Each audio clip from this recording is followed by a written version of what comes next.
Friends, आज हम next chapter start कर रहे हैं, दैट इज लर्निंग। सबसे पहले तो आपको ये पता होना चाहिए कि व्हाट इज लर्निंग। लर्निंग किसे कहते हैं? Learning is modification of behaviour. अब बिहेवियर को मॉडिफाई कैसे करेंगे? लर्निंग की सबसे बेस्ट डेफिनेशंस में मानी जाती है what is learning? Learning is modification of behaviour. अब मॉडिफिकेशन ऑफ बिहेवियर कैसे करेंगे? बिहेवियर को मॉडिफाई करेंगे with the help of stimulus. अब जैसा स्टिमुलस होगा वैसा ही रिस्पॉन्स होगा। अगर स्टिमुलस पॉजिटिव होगा then response will be positive also. Response भी पॉजिटिव होगा और आप उस बिहेवियर को एस्टैब्लिश करके रखेंगे, आप उसको कंटिन्यू करेंगे। अदर आपको जो स्टिमुलस दिया जा रहा है वो नेगेटिव होगा and that negative stimulus will eradicate that particular behaviour. इस तरीके से होती है मॉडिफिकेशन ऑफ बिहेवियर। तो अब हम करने वाले हैं लर्निंग की थ्योरीज। तो लर्निंग की जितनी भी थ्योरीज होंगी वो स्टिमुलस और रिस्पॉन्स की थ्योरी होंगी।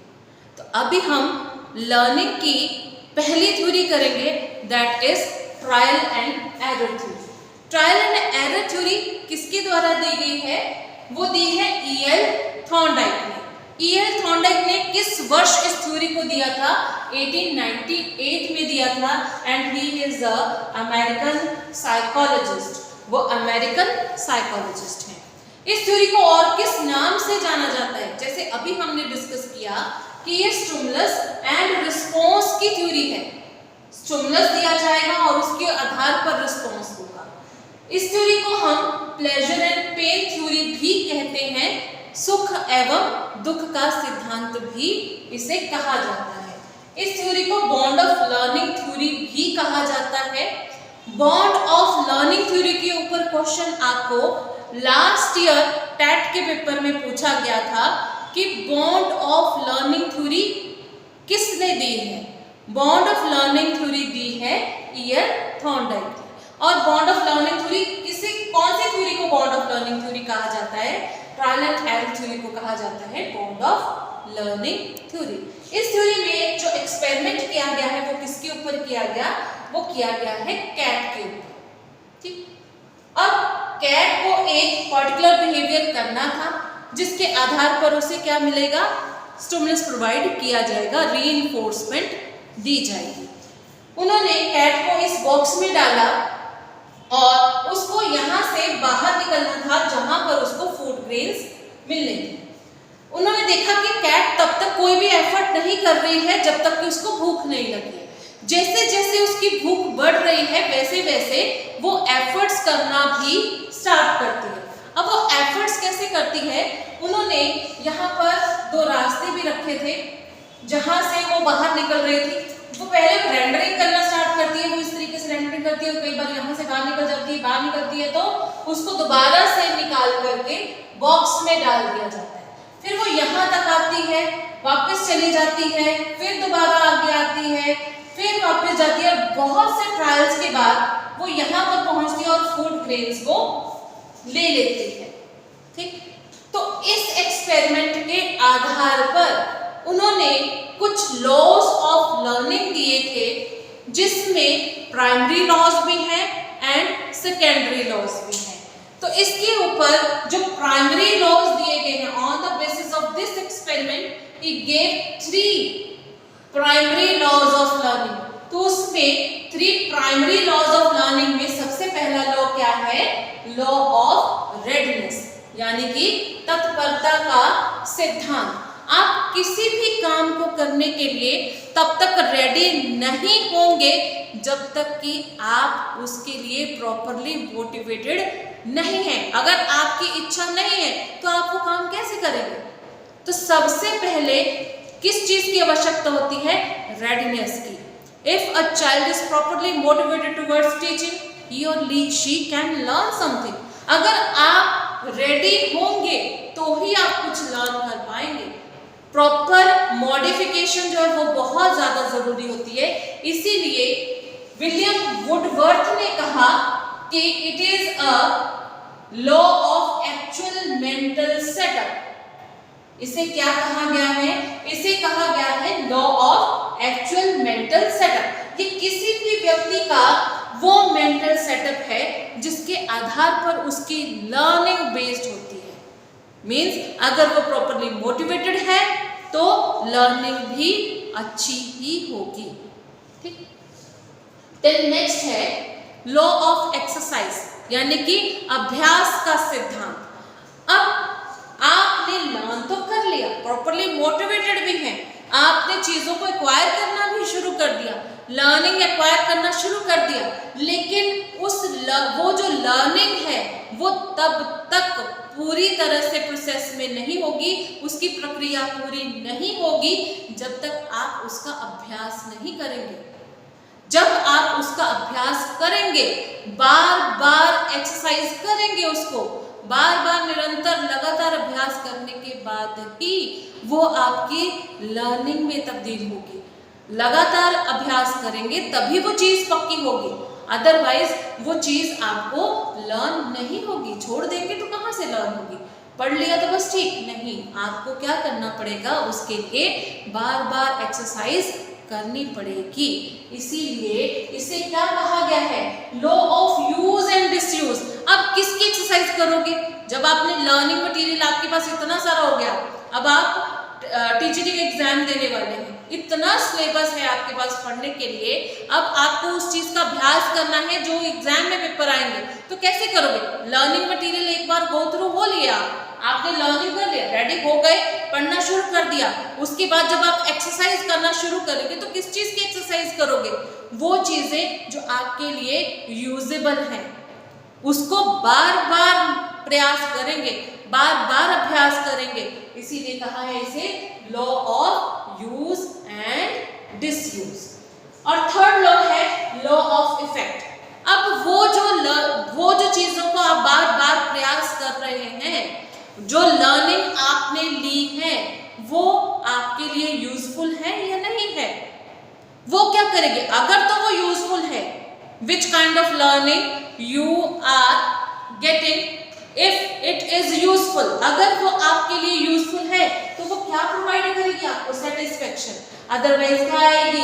अनॉयंस। इसीलिए वो कैसा प्रभाव डाल रही है? अगर वो पॉजिटिव प्रभाव डालेगी तो सेटिस्फेक्शन, नेगेटिव प्रभाव डालेगी तो अनॉयंस। इसीलिए इसे कहा law of satisfaction and annoyance. इसके बाद इतना समझ में आया? और ये देखिए, ये क्वेश्चन आपको पेपर में पूछे जाते हैं। Law of use and disuse किसे कहा जाता है? Law of satisfaction and annoyance किसे कहा जाता है? इनको आपको अच्छे तरीके से लर्न करना होगा। उसके बाद अब हम करेंगे next secondary laws of learning. Secondary laws में पहला जो लॉज है that is law of varied responses. Law of varied responses किस तरीके से काम करता है? देखिए, अगर आपके पास एक प्रॉब्लम है, एक समस्या है, तो आपके पास उसके डिफरेंट सोल्यूशन होते हैं कि अगर ऐसे नहीं तो ऐसे कर लेंगे सोल्यूशन, ये नहीं करेंगे तो ये कर लेंगे सोल्यूशन। ठीक। और अगर बहुत सारी समस्याएं हैं तो बहुत सारी समस्याओं के भी बहुत से समाधान हो सकते हैं। जैसे फॉर एग्जाम्पल, आप एक रूम में लॉक हो जाए तो आप क्या करेंगे?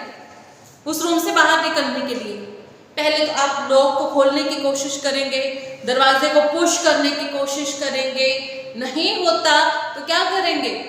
दरवाजा तोड़ने की कोशिश करेंगे, खिड़की तोड़ने की कोशिश करेंगे, किसी भी तरीके से उस रूम से बाहर निकलने की कोशिश करेंगे। जब आप वो एफर्ट्स कर रहे हैं उस रूम से बाहर निकलने की, प्रॉब्लम तो एक ही है कि उस रूम से बाहर निकलना है, लेकिन जब आप वेरियस रिस्पॉन्सेस कर रहे हैं, कभी इसको खोलने की कोशिश कर रहे हैं, लॉक को नीचे से खोलने की कोशिश कर रहे हैं, कभी कोई चीज अड़ा करके खोलने की कोशिश कर रहे हैं, खिड़की तोड़ने की कोशिश करेंगे, दरवाजा तोड़ने की कोशिश करेंगे, ये क्या है कि एक प्रॉब्लम है लेकिन उसके वेरियस काइंड ऑफ सोल्यूशन निकाल रहे हैं हम। समस्या तो एक ही है लेकिन उसके समाधान क्या है?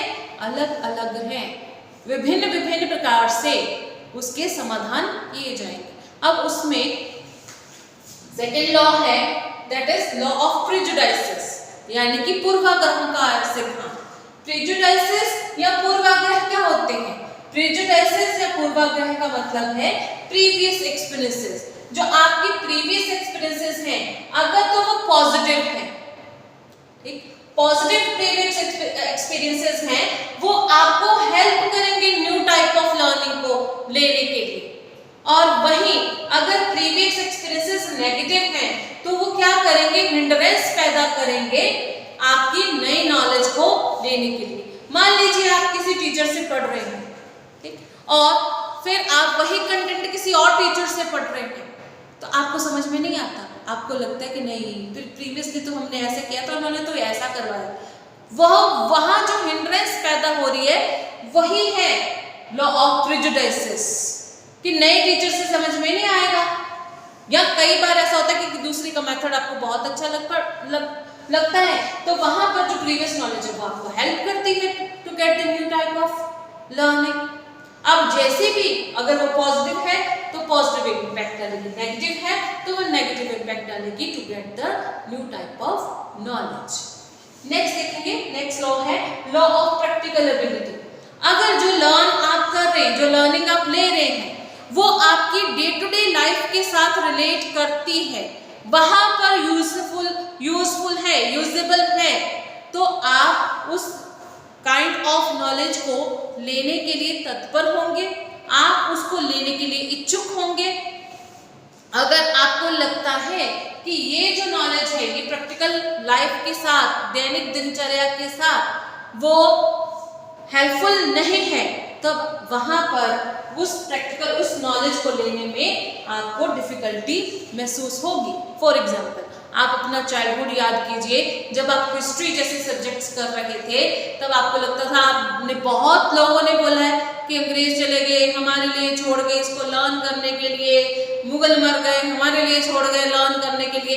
क्यों? क्योंकि आपको लगता था कि वो कहाँ आएगा, मैं कहाँ इसको यूज करूंगा, मेरे लिए वो प्रैक्टिकबिलिटी नहीं है।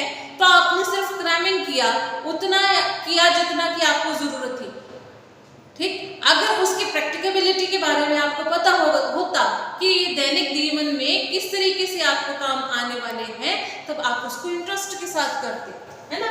तो लॉ ऑफ प्रैक्टिकबिलिटी, अगर आपको लगता है कि वो दैनिक जीवन में काम आने वाली चीजें हैं, तो आप उसको ज्यादा इंटरेस्ट के साथ करेंगे कंपैरेटिव टू अगर आपको लगता है कि ये दैनिक जीवन में प्रयोग नहीं होंगे उससे। अब नेक्स्ट लॉ देखिए, लॉ ऑफ रिस्पॉन्स एनालॉजी। हम क्या करते हैं, एक काइंड ऑफ रिस्पॉन्स को हम अडॉप्ट कर लेते हैं, एनालाइज कर लेते हैं।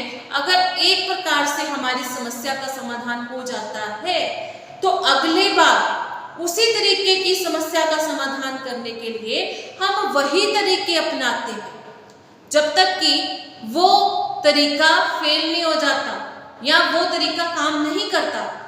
तो नए प्रकार की जो हमारे को हिंड्रेंस पैदा होती है या नए प्रकार की लर्निंग लेने के लिए, तब तक हम उन्हीं रिस्पॉन्सेस को यूज करते हैं जब तक वो काम आ रहे हैं। तो हमने क्या किया, अगर एक प्रकार से हमारी समस्या का समाधान हो गया, तो नई जगह पर, नई बार, नेक्स्ट टाइम हम क्या करते हैं, वही तरीका अपनाते हैं टू इरेडिकेट दैट प्रॉब्लम। उस समस्या का समाधान करने के लिए हम उसी तरीके को ही अपनाते हैं, ठीक है। फॉर एग्जाम्पल, जैसे आपका एग्जाम होता है, पेपर होता है, मैडम ने टेस्ट लेना है, तो आप उनको बोलते कॉपी घर रह गई, या जी मैम मेरे को याद नहीं, मैं कल नहीं आया था।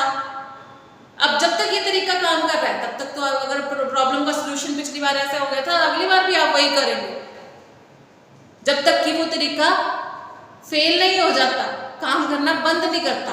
आपने उस रिस्पॉन्स को क्या कर लिया है, एनालाइज कर लिया है, और अगली बार जब भी होगा तब आप बहाना ही बनाएंगे, आप रिस्पॉन्स को एनालाइज कर लेंगे, ठीक।